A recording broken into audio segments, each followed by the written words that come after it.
Hello all PSC turning പോയിൻറ്റിൻ്റെ പുതിയൊരു വീഡിയോയിലേക്ക് എല്ലാവർക്കും സ്വാഗതം. നമ്മൾ ഇന്നത്തെ വീഡിയോയിൽ കറണ്ട് അഫയേഴ്സുമായി ബന്ധപ്പെട്ട ഒരു മോക്ക് ടെസ്റ്റാണ് നോക്കുന്നത്. എല്ലാവരും വീഡിയോ പൂർണ്ണമായി കാണാൻ ശ്രമിക്കുക. വീഡിയോ ഇഷ്ടപ്പെട്ടാൽ ലൈക്ക് ചെയ്യാൻ മറക്കരുത്. ഇതുപോലെയുള്ള കൂടുതൽ വീഡിയോകൾക്കായി ഞങ്ങളുടെ ചാനൽ സബ്സ്ക്രൈബ് ചെയ്യണേ. വീഡിയോയിലേക്ക് കിടക്കാം. ആദ്യത്തെ ചോദ്യം നോക്കാം. ആദിത്യ L1 ലഗ്രാഞ്ച് പോയിൻ്റ് 1 എത്തിയ തീയതി. ഉത്തരം ഓപ്ഷൻ സി ആണ് 2024 ജനുവരി 6. 2024 ജനുവരി 6-നാണ് ആദിത്യ L1 ലഗ്രാഞ്ച് പോയിൻ്റ് 1 എത്തിയത്. ആദിത്യ L1 ലഗ്രാഞ്ച് പോയിൻ്റ് 1 എത്തിയത് 2024 ജനുവരി 6-നാണ്. അപ്പോൾ 2024 ജനുവരി 6-നാണ് ആദിത്യ L1 ലഗ്രാഞ്ച് പോയിൻ്റ് 1 എത്തിയ തീയതി. അടുത്ത ചോദ്യത്തിലേക്ക് കിടക്കാം. സൈനിക സിവിലിയൻ വിമാനങ്ങൾക്കായി ലക്ഷദ്വീപിലെ ഏതു ദ്വീപിലാണ് വിമാനത്താവളം സ്ഥാപിക്കാൻ ഇന്ത്യ തീരുമാനിച്ചത്? ഉത്തരം ഓപ്ഷൻ ബി ആണ് മിനിക്കോയ്. സൈനിക സിവിലിയൻ വിമാനങ്ങൾക്കായി ലക്ഷദ്വീപിലെ മിനിക്കോയ് ദ്വീപിലാണ് വിമാനത്താവളം സ്ഥാപിക്കാൻ ഇന്ത്യ തീരുമാനിച്ചത്. അപ്പോൾ സൈനിക സിവിലിയൻ വിമാനങ്ങൾക്കായി ലക്ഷദ്വീപിലെ മിനിക്കോയ് ദ്വീപിലാണ് വിമാനത്താവളം സ്ഥാപിക്കാൻ ഇന്ത്യ തീരുമാനിച്ചത്. അടുത്ത ചോദ്യം നോക്കാം. ജമ്മു കാശ്മീരിലെ വർദ്ധിച്ചു വരുന്ന ഭീകരവാദത്തെ പ്രതിരോധിക്കാൻ ഇന്ത്യൻ സൈന്യം ആരംഭിച്ച ഓപ്പറേഷൻ ഏതാണ്? ഉത്തരം ഓപ്ഷൻ എ ആണ് ഓപ്പറേഷൻ സർവശക്തി. ജമ്മു കാശ്മീരിലെ വർദ്ധിച്ചു വരുന്ന ഭീകരവാദത്തെ പ്രതിരോധിക്കാൻ ഇന്ത്യൻ സൈന്യം ആരംഭിച്ച ഓപ്പറേഷനാണ് ഓപ്പറേഷൻ സർവശക്തി. അപ്പോൾ ഓപ്പറേഷൻ സർവശക്തി എന്നത് ജമ്മു കാശ്മീരിലെ വർദ്ധിച്ചു വരുന്ന ഭീകരവാദത്തെ പ്രതിരോധിക്കാൻ ഇന്ത്യൻ സൈന്യം ആരംഭിച്ച ഓപ്പറേഷനാണ്. അപ്പോൾ ഓപ്പറേഷൻ സർവശക്തി ആരംഭിച്ചത് ഇന്ത്യൻ സൈന്യമാണ്. ജമ്മു കാശ്മീരിലെ വർദ്ധിച്ചു വരുന്ന ഭീകരവാദത്തെ പ്രതിരോധിക്കാനാണ് ഇന്ത്യൻ സൈന്യം ഓപ്പറേഷൻ സർവശക്തി ആരംഭിച്ചത്. അടുത്ത ചോദ്യത്തിലേക്ക് കിടക്കാം. 2018 മഹാപ്രളയത്തെ പ്രതിപാദ്യ വിഷയമായി പുറത്തിറങ്ങിയ 2018 എന്ന സിനിമയുടെ സംവിധായകൻ ആരാണ്? ഉത്തരം ഓപ്ഷൻ സി ആണ് ജൂഡ് ആൻ്റണി ജോസഫ്. 2018 മഹാപ്രളയത്തെ പ്രതിപാദ്യ വിഷയമായി പുറത്തിറങ്ങിയ 2018 എന്ന സിനിമയുടെ സംവിധായകൻ ജൂഡ് ആൻ്റണി ജോസഫാണ്. അപ്പോൾ ജൂഡ് ആൻ്റണി ജോസഫാണ് 2018 എന്ന സിനിമയുടെ സംവിധായകൻ. 2018 മഹാപ്രളയത്തെ പ്രതിപാദ്യ വിഷയമായി പുറത്തിറങ്ങിയതാണ് 2018 എന്ന സിനിമ. അടുത്ത ചോദ്യം നോക്കാം. 2023 ഇൻ്റർനാഷണൽ ബുക്കർ പ്രൈസ് ജേതാവ് ആരാണ്? ഉത്തരം ഓപ്ഷൻ എ ആണ് ജോർജി ഗോസ്പോഡിനോവ്. ജോർജി ഗോസ്പോഡിനോവ് ആണ് 2023 ഇൻ്റർനാഷണൽ ബുക്കർ പ്രൈസ് ജേതാവ്. അപ്പോൾ 2023 ഇൻ്റർനാഷണൽ ബുക്കർ പ്രൈസ് ജേതാവ് ജോർജി ഗോസ്പോഡിനോവ് ആണ്. അടുത്ത ചോദ്യം നോക്കാം.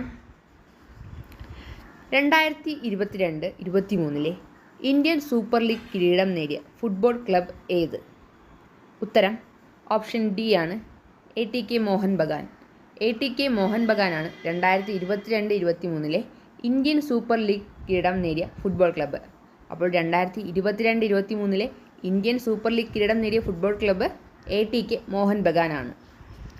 അടുത്ത ചോദ്യത്തിലേക്ക് കടക്കാം. 2023 കടമ്മനിട്ട രാമകൃഷ്ണൻ പുരസ്കാരത്തിന് അർഹനായത് ആരാണ്? ഉത്തരം ഓപ്ഷൻ എ ആണ് പ്രഭാവർമ്മ. 2023 കടമ്മനിട്ട രാമകൃഷ്ണൻ പുരസ്കാരത്തിന് അർഹനായത് പ്രഭാവർമ്മയാണ്. പ്രഭാവർമ്മയ്ക്കാണ് 2023 കടമ്മനിട്ട രാമകൃഷ്ണൻ പുരസ്കാരം ലഭിച്ചത്. അപ്പോൾ 2023 കടമ്മനിട്ട രാമകൃഷ്ണൻ പുരസ്കാരം പ്രഭാവർമ്മയ്ക്കാണ്. അടുത്ത ചോദ്യം. 2023 എത്ര പേർക്കാണ് പത്മവിഭൂഷൺ ലഭിച്ചത്? ഉത്തരം ഓപ്ഷൻ എ ആണ് 6. അപ്പോൾ 2023 6 പേർക്കാണ് പത്മവിഭൂഷൺ ലഭിച്ചത്. അപ്പോൾ 2023 എത്ര പേർക്കാണ് പത്മവിഭൂഷൺ ലഭിച്ചത്? 6 പേർക്കാണ്. അടുത്ത ചോദ്യത്തിലേക്ക് കടക്കാം.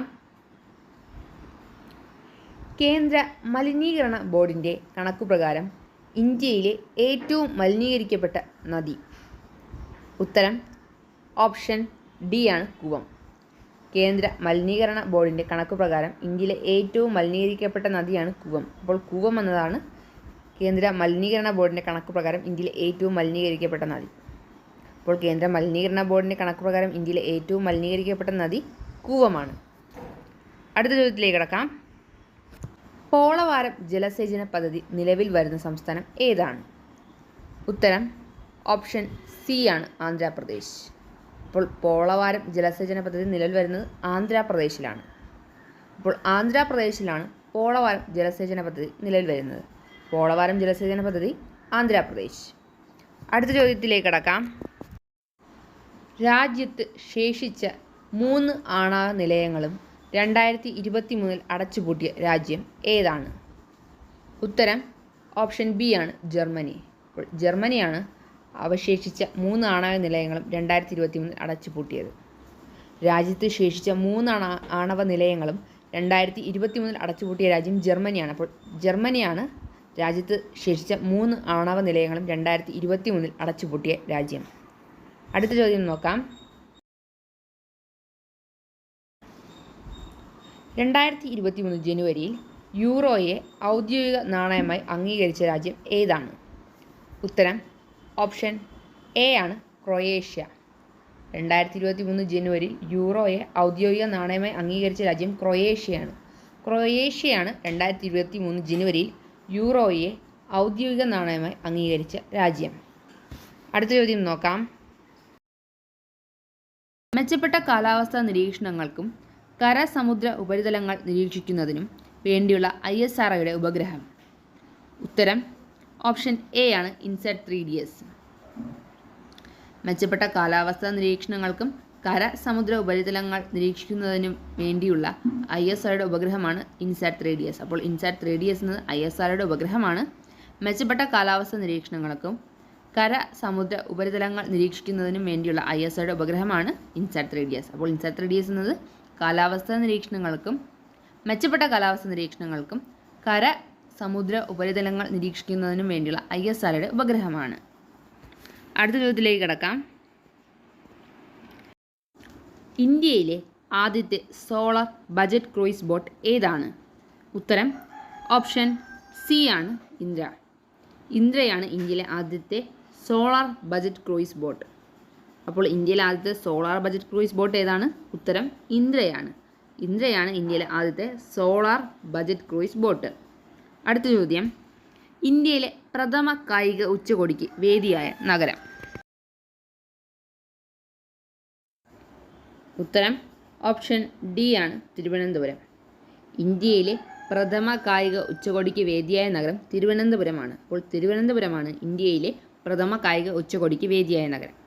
അപ്പോൾ ഇന്ത്യയിലെ പ്രഥമ കായിക ഉച്ചകോടിക്ക് വേദിയായ നഗരം ഏതാണ്? ഉത്തരം തിരുവനന്തപുരമാണ്. അപ്പോൾ ഇന്നത്തെ വീഡിയോ ഇവിടെ തീരുകയാണ്. Thank you all for watching.